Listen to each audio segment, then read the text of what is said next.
नमस्कार, मैं हूं तस्लीम और आप देख रहे हैं धमतरी टीवी। तो चलिए आपको ले चलते हैं आज की ताजा तरीन खबरों की ओर। धमतरी जिले के कर्मचारी अधिकारी फेडरेशन द्वारा अपनी 4 सूत्री मांगों को लेकर कलेक्ट्रेट पहुंचकर प्रदर्शन करते हुए जिला कार्यालय का घेराव किया। प्रदर्शनकारी सहित काफी संख्या में कर्मचारी अधिकारी भी मौजूद रहे। ये प्रदर्शनकारी जनपद कार्यालय से नारे लगाते हुए कलेक्ट्रेट कार्यालय पहुंचे, जहां पर छत्तीसगढ़ की भाजपा सरकार को कोसते हुए नारेबाजी करते रहे। आक्रोशित प्रदर्शनकारी कर्मचारी अधिकारी फेडरेशन के कर्मचारियों का कहना है कि पूर्व में भी अपनी मांगों को लेकर सरकार के समक्ष अपनी बातें रखी गई थी, लेकिन सरकार ने उनकी बातों को अनसुना कर दिया, जिसके चलते पुनः राज्य में बैठी भाजपा सरकार के नाम उनके द्वारा ज्ञापन जिला प्रशासन को दिया गया है और वहीं अपनी जायज मांगों को सरकार तक पहुंचाने का प्रयास संगठन के द्वारा किया जा रहा है। वहीं प्रदर्शनकारियों का यह भी कहना है कि अगर सरकार उनकी 4 सूत्री मांग को शीघ्रता से पूरा नहीं करती तो वे आने वाले लोकसभा चुनाव को देखते हुए कर्मचारियों अधिकारियों द्वारा जल्द ही व्यापक रूपरेखा बनाकर उग्र आंदोलन करने की तैयारी की जाएगी, जिसकी संपूर्ण जिम्मेदारी राज्य में बैठी सरकार की होगी।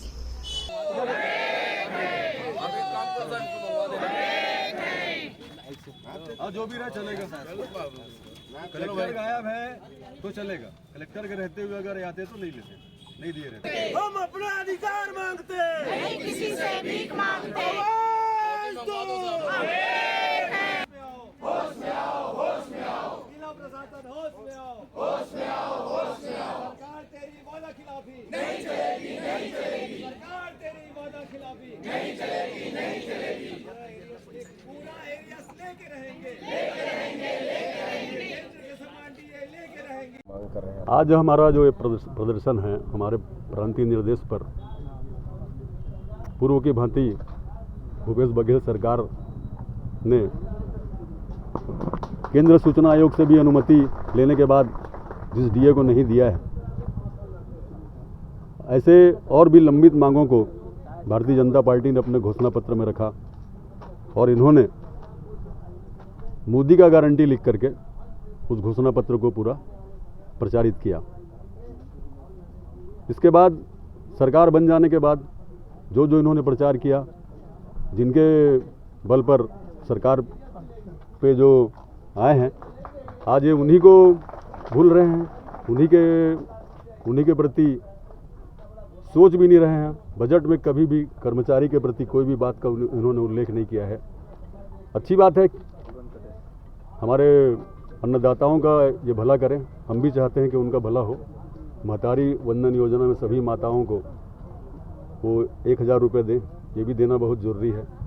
इसके अलावा भी कर्मचारियों का यदि महंगाई भत्ता केंद्र सरकार बढ़ाती है, उनका एरियस है, उनके 7वें वेतनमान का एरियस जो लंबे समय से बकाया है, अंतिम किस्त जो ये लोग देंगे बोले हैं, इनको तत्काल भुगतान करके कर्मचारियों के आक्रोश को थोड़ा शांत करना चाहिए, नहीं तो आगे आंदोलन होगा। उनके खिलाफ कर्मचारी सड़क पर उतरेंगे।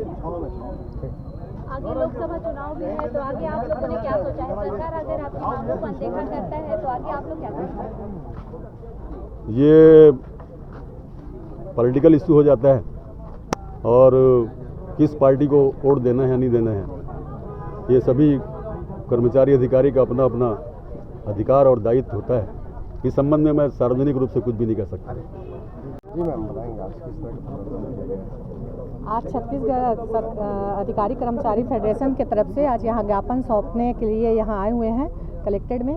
हमारी मांगे हैं 4% हमारा डीए, 7वां वेतनमान का जो बकाया है वो, और जितने भी हमारी मांगे हैं जिसमें पदोन्नति है, क्रमोन्नति है और हमारे समयमान वेतनमान है, बहुत सारे हमारे साथियों का वेतनमान की विसंगति है, उसकी मांग के लिए आज यहाँ मांग करने आए हैं। क्योंकि मोदी जी की सरकार जब आई थी यहाँ, तो मोदी की गारंटी करके इन्होंने एक हमको घोषणा किया था। तो मोदी की गारंटी में हम पद में तो बैठ गए हैं भाजपा सरकार, लेकिन हमारी मांगों को अभी तक अनसुना कर महतारी योजना और श्रमिक योजना, जो भी योजना ये निकाल रहे हैं, लेकिन हमारे कर्मचारियों के लिए कोई भी हम बजट में हम लोगों ने देखा है कि कोई भी बजट में हमारे कर्मचारियों के लिए कुछ भी नहीं दिया है।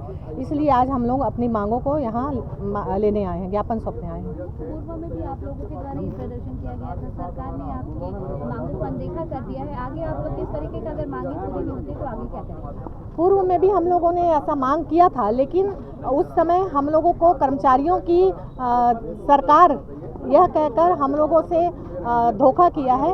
और अभी तक जब से भाजपा सरकार आई है तो अभी तक उन्होंने अभी तक कर्मचारियों के लिए कुछ भी घोषणा नहीं की है या कुछ भी बजट में पेश नहीं किया है, जिससे हमारे सभी अधिकारी कर्मचारी सभी नाराज हैं उनसे।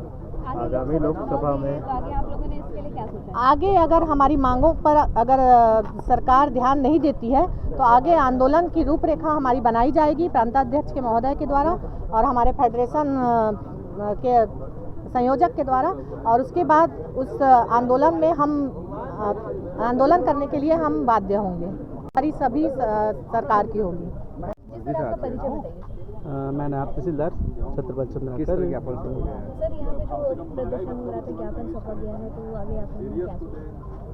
ये शासन इन लोगों अधिकारी कर्मचारी फेडरेशन संघ द्वारा एक 2 दिन पूर्व ही सूचित किया गया था यहाँ पर ज्ञापन देने का। उनके साथ फेडरेशन की जो लंबित मांगे हैं उनके संबंध में ज्ञापन सौंपने का प्राप्त हुआ था।